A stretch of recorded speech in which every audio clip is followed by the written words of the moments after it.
You've likely been told your entire life that Jesus came to gather followers. But what if I were to tell you that his true purpose was to bring an end to the very idea of following someone else?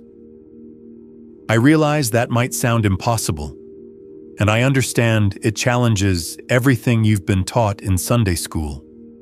But what if the very thing you believe makes you a good Christian is actually preventing you from achieving what Jesus truly desired for you? This is a fundamental truth that church leaders have consistently kept hidden from you. My name is Ian Walker, and I need to share something with you that will initially sound quite radical.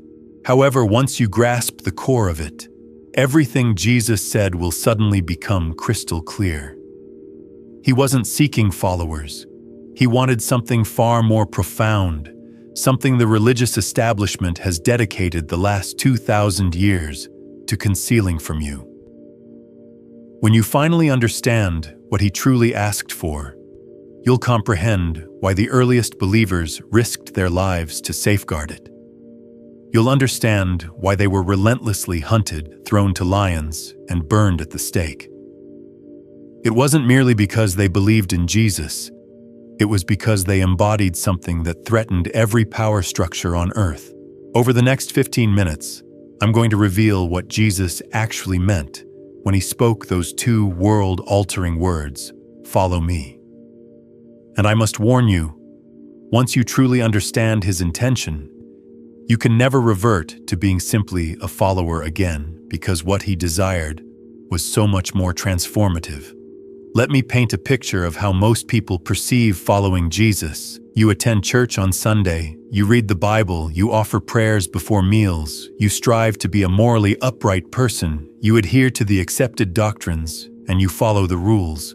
Basically, you transform into a highly religious person who views Jesus as your leader, your savior, and your example to emulate.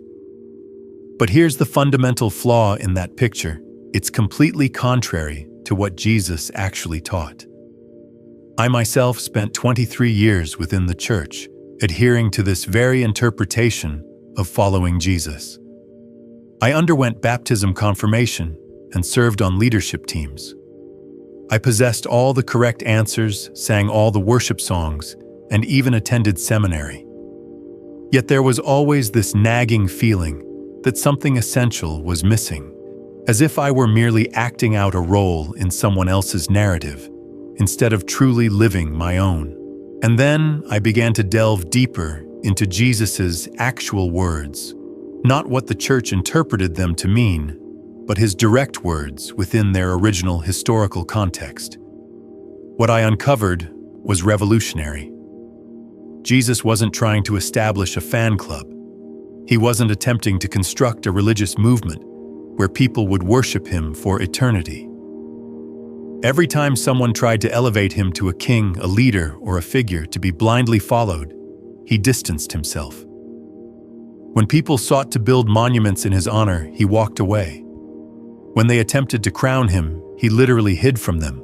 Does that sound like someone who desired followers? But here's what truly opened my eyes.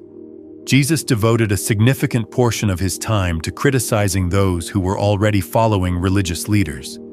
He branded them hypocrites, blind guides, and whitewashed tombs. He asserted that they were so preoccupied with adhering to the rules that they completely missed the underlying point. And then he uttered something that should have served as our initial clue to his true desire. The kingdom of heaven is within you, not above you, not within your church, not within your leader, it's within you. But if the kingdom resides within us, then what did he truly mean when he said, "Follow me"? That's where things become truly intriguing, because when you understand the actual meaning of those words within his culture, within his language, within his time, everything undergoes a profound shift. The dangerous word isn't follow, it's the specific meaning he attached to it. Here's something that will absolutely blow your mind in first-century Jewish culture. When a rabbi said, "Follow me," to a potential disciple, he wasn't demanding blind obedience. He was extending an invitation to become exactly what the rabbi was. But before I explain what it really signified, you need to understand why the religious leaders of his time feared it so intensely, because this single phrase, when properly understood, had the potential to dismantle every hierarchy they had constructed. Let me elaborate. Within the rabbinic tradition, disciples didn't merely absorb information from their teacher. They learned to embody their teacher's very way of being. They meticulously studied not only their words, but also their character, their presence, and their connection to the divine. The ultimate goal wasn't to remain a permanent follower. The goal was to become so much like the teacher that you could eventually teach others yourself. They had a saying, "The disciple's goal is to become like his rabbi." So when Jesus said, "Follow me," he wasn't saying, "Become my permanent groupie." He was saying, "Become what I am." When he said, "Follow me" to fishermen, he wasn't asking them to trail behind him for the remainder of their lives. He was inviting them to embody the same consciousness that he embodied. He wasn't pointing to himself as someone to be worshipped. He was pointing to the potential that already existed within them. This is why he told his disciples, "Greater works than these will you do." Consider that greater works. He wasn't expressing false modesty. He was revealing to them what they were truly capable of once they ceased to perceive him as separate from themselves. He was saying, "What you witness in me is what's possible for you." But here's the tragic part. This original meaning was intentionally suppressed and replaced with something else, something much safer for those in positions of power. Because awakened beings who are aware of their divine nature cannot be controlled. But followers can be managed. The crucial question is, when did this substitution occur? When did the path of awakening morph into the religion of following? The answer will likely shock you because it happened precisely the moment someone discovered how to monetize and gain power from Jesus' message. And the most astonishing part, Jesus explicitly told you how to escape it in one concise teaching that almost no one truly understands. The years immediately following Jesus' life were electric. His presence wasn't merely a memory. It was vibrantly alive in the hearts of those who had walked alongside him. They didn't simply believe in him. They intimately knew him. They had felt his touch, heard his laughter, and witnessed his eyes burn with that unique blend of compassion and fierce conviction. And they carried something that can't be replicated in a book, a living flame. But as decades passed, those original witnesses gradually faded away. The individuals who had directly touched the flame were no longer present to pass it on directly from soul to soul. All that remained were their letters, their stories, and secondhand accounts of something that defied containment. And that's when the shift began, because you can't control people who know God resides within them, but you can easily control people who believe they need you to reach him. The living, breathing movement of awakened beings was gradually reshaped into something more manageable, something less threatening. Meetings held in private homes evolved into gatherings within imposing stone buildings. Direct personal connection to the divine was replaced with intermediaries and official titles. And the kingdom within was replaced with the kingdom above, far away, accessible only through the right channels. They took individuals who were in the process of becoming living expressions of divine consciousness and convinced them to merely admire the flame from a distance instead of actively carrying it. They replaced genuine transformation with rigid tradition. They replaced personal awakening with blind obedience. They transformed a revolution into a religion.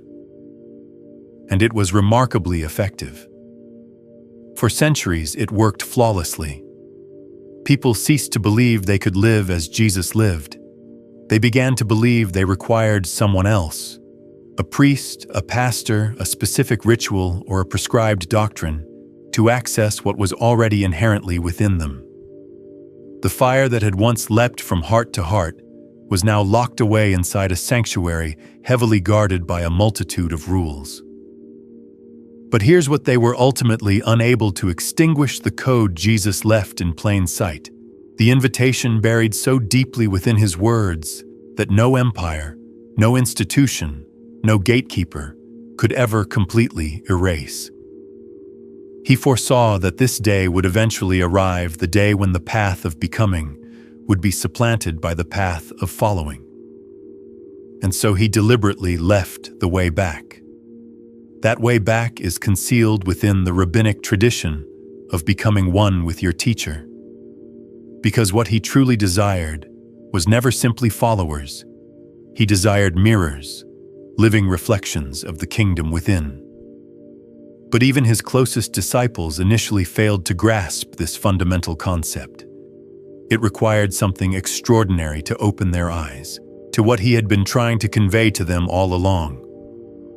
I almost forgot we're now halfway through this profound revelation, and I need us to pause for a moment and engage in something sacred. Subscribe now so you can stay on this less traveled road of awakening. If you felt that initial spark and you recognize that the awakening has already begun within you, then solidify it by declaring it. When you see each other's words and experiences, you'll know unequivocally that you are not alone on this journey. Most people will likely click away from this video at this point. Most people aren't truly ready to hear that. They've been living their lives as mere followers when they were always intended to live as fully awakened beings. But if you're still watching, if your soul is resonating with recognition, then you're clearly not like most people. You're one of the select few who came here to remember, one of the ones who refuses to remain small when the profound truth is calling you to become what Jesus actually intended for you. Now let me reveal the moment everything clicked for the original disciples, the moment they finally comprehended what Jesus had been trying to communicate to them all along. Because once you see this, you'll never be able to perceive yourself as merely a follower again. There's a particular scene in the Gospels that most people casually read over, but when you understand the rabbinic tradition underpinning it, everything is transformed. Jesus is in the midst of praying, and his disciples approach him with the request, "Lord, teach us to pray." On the surface, it seems like a straightforward request, but within the context of first-century rabbi-disciple relationships, they were actually asking for something far more profound. They were essentially asking, "Teach us to connect to the divine in the same way that you do," which was the essence of the rabbinic tradition. Prayer wasn't simply about asking God for material possessions. It was about aligning your consciousness with the divine consciousness. It was about ultimately becoming one with the source of all being. When Jesus taught them what we commonly refer to as the Lord's Prayer, he wasn't merely providing them with words to mechanically recite. He was showing them how to access the very same state of being that he lived from. Our Father who art in heaven. He was teaching them to recognize their inherent divine origin. Thy kingdom come, thy will be done on earth as it is in heaven. He was teaching them to actively embody heaven on earth. Give us this day our daily bread. He was teaching them to place their complete trust in the universe, to provide for their needs. But here's the crucial part that will truly shake you to your core. Jesus instructed them, when you pray, go into your closet and pray in secret. Why in secret? Because what he was imparting to them wasn't a religious performance. It was profound inner transformation. He was showing them how to access the same divine consciousness that he accessed, how to ultimately become what he was. Pause for a moment and truly feel this. The same spirit that resided within him is residing within you right now in this very moment. The same divine essence that flowed through Jesus of Nazareth is flowing through you. You don't need to worship it from a distance. You fundamentally are it. But here's the part that will absolutely blow your mind. Even his closest disciples didn't fully grasp this concept until after the crucifixion. It required the most profoundly traumatic event in their lives to awaken them to what Jesus had been diligently trying to teach them all along. The moment they finally understood, everything changed irrevocably, and that moment reveals the true secret of what Jesus intended. Picture this scene: your teacher, your rabbi, the man you had followed and learned from for 3 years, has just been brutally executed. Everything you believed about him, everything you thought he was destined to accomplish, and all your hopes for the future, completely shattered. The disciples were in hiding, paralyzed with fear, confusion, and utter devastation. And then he miraculously appeared to them. But here's what's so remarkable about the resurrection appearances: Jesus didn't return to proclaim, "See, I told you I was special, now you must all worship me." He returned to demonstrate something that would fundamentally change everything. He showed them that what they had previously perceived as unique to him was not. When Thomas placed his fingers in the wounds, when the disciples shared a meal of fish with him, and when he walked through solid walls and appeared in locked rooms, he wasn't simply showing off miraculous abilities. He was demonstrating what all human beings are capable of when they fully awaken to their inherent divine nature. And then he uttered the words that should have revolutionized Christianity forever. "As the Father has sent me, so I send you. Not worship me for all that I have done, but go and do what I did." He breathed on them and said, "Receive the Holy Spirit." He was essentially transferring the very same consciousness that he embodied into them. This is the pivotal moment when it all clicked for them. This is when they finally grasped what "follow me" truly meant. He wasn't calling them to be his permanent groupies or devoted fans. He was calling them to become living expressions of the very same divine consciousness. Resurrection wasn't about one particular man miraculously coming back to life. It was about the inherent life within all of us awakening to its true potential.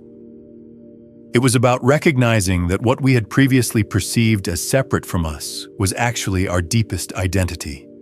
For the first time, they ceased to view Jesus as someone other than themselves and began to recognize the Christ as their own true nature.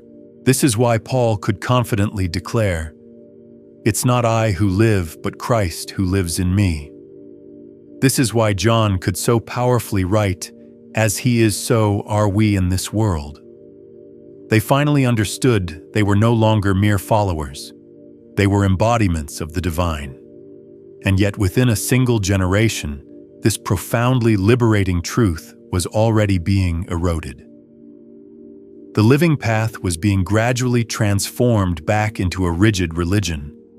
The personal awakening was being replaced with passive worship.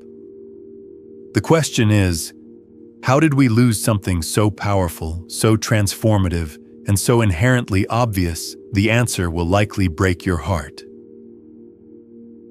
By the time Constantine officially legalized Christianity in 312 AD, most of the original disciples had already passed away. The individuals who had directly experienced Jesus as a living, breathing presence were no longer among the living. What remained were their carefully preserved stories, their personal letters, and their often inadequate attempts to articulate the unexplainable. But simply hearing or reading stories about transformation is never the same as experiencing genuine transformation firsthand. The early church councils were faced with a crucial choice. They could either preserve the original message that every human being possesses direct and unmediated access to divine consciousness, or they could create a manageable and controllable institution. Sadly, they chose the path of institution. They took the living flame of direct experience and transformed it into a lifeless statue. They took the transformative path of personal awakening and turned it into a rigid system of beliefs. They took the powerful invitation to become and transformed it into a restrictive command to passively worship. Why did they do this? Because awakened beings cannot be easily controlled. Awakened beings don't require permission to connect with God. They don't need priests to interpret the scriptures for them. They don't need institutions to validate their own direct spiritual experiences. They replaced the vibrant living flame with a static monument so that you would never realize that you yourself are the temple. They convinced you that Jesus was special and unique, the only one capable of embodying divine consciousness, so that you would never discover that very same consciousness residing within yourself. And their strategy was so successful that even today, 2,000 years later, the vast majority of Christians believe it would be blasphemous to even claim they possess the same intimate relationship with the divine that Jesus had. Most Christians think it would be arrogant to say, "I and the Father are one." Most Christians have been taught to passively worship Jesus instead of actively becoming what Jesus was. But here's what they were ultimately unable to destroy, no matter how diligently they tried the code. The original invitation, the authentic meaning deeply embedded within his words. Because truth has an inherent way of enduring. Light has a way of penetrating even the most impenetrable darkness. And now, in this present time of great awakening, people all over the world are rediscovering what the first disciples intimately knew: the code that Jesus left could never be completely destroyed. So what did Jesus truly want? What was the ultimate point of everything he taught, everything he demonstrated, and everything he endured? To show us he wanted mirrors, living reflections of awakened consciousness walking the earth. He wanted human beings who were fully aware they were in essence divine beings, simply having a human experience. He wanted people who would look at his life and confidently say, "If he could do it, then so can I." When Jesus said, "Follow me," what he truly meant was, walk the same path that I walked, access the same consciousness that I accessed, embody the same all-encompassing love that I embodied, and ultimately become what I became. He didn't desire mere followers. He desired equals. He didn't desire worshipers. He desired awakened beings. He didn't desire a static church. He desired a world filled with people who knew they were individual temples of the living God. This is what he meant when he proclaimed, "Greater works than these will you do." He wasn't being modest or humble. He was being prophetic. He was envisioning a future where millions of human beings would awaken to their inherent divine nature and transform the world through unconditional love, profound compassion, and awakened action. So I have a crucial question for you. Are you finally ready to stop simply following and start actively becoming? Are you prepared to cease worshiping Jesus from a distance and begin embodying the very Christ consciousness that he so powerfully demonstrated? Are you ready to stop being just a fan and start being a clear mirror? Close your eyes for a moment right now. Focus on your breath and feel your heartbeat. That's not simply biology at work. That's divine life actively expressing itself as you. The very same consciousness that flowed so powerfully through Jesus of Nazareth is flowing through you at this very moment. You are not separate from it in any way. You are it. Jesus didn't come here to start a new religion centered around himself. He came to awaken you to the profound truth of what you already are. He came to remind you that the kingdom of heaven isn't simply a far-off place you go to when you die. It's a state of consciousness that you can fully embody right now. He came to show you that you don't need to be saved from some external hell. You simply need to wake up from the persistent illusion that you are somehow separate from heaven itself. The transformative path is now in your hands. Will you choose to walk it with intention? Will you stop being a mere follower and start becoming what Jesus always intended for you to be? Will you cease worshiping the Christ as someone separate from yourself and start embodying the Christ within you. Because this is precisely what the world is eagerly waiting for. Not more passive followers, not more unquestioning believers, but fully awakened beings who know who they truly are and live authentically from that profound truth. The anticipated second coming isn't about Jesus physically returning in the clouds. It's about the Christ consciousness fully awakening in the hearts of humanity. It's about you remembering what you have always been at your core. It's about you finally becoming what Jesus always knew you had the potential to become. Stop simply following. Start actively becoming. The era of passive followers is definitively over. The age of awakened beings has already begun, and it starts powerfully with you. You are absolutely not alone on this profound path to walk deeper into the awakening. For those whose hearts burn intensely with the deep desire to truly embody Christ, you will find all the relevant links in the description below and also pinned in the comment section. You will instinctively know if they are specifically meant for you at this time. Those who are truly called will undoubtedly step forward. The transformative path is wide open before you, and the living flame is already burning brightly in your hands. You are definitely not here by accident. You are here because something deep within you remembers the eternal truth. This is your awakening, your profound return, and your second birth into the life you were always destined to live. Take your rightful place among the awakened. The kingdom is profoundly within you, and it's absolutely time to let it shine brilliantly, brilliantly, brilliantly, brilliantly.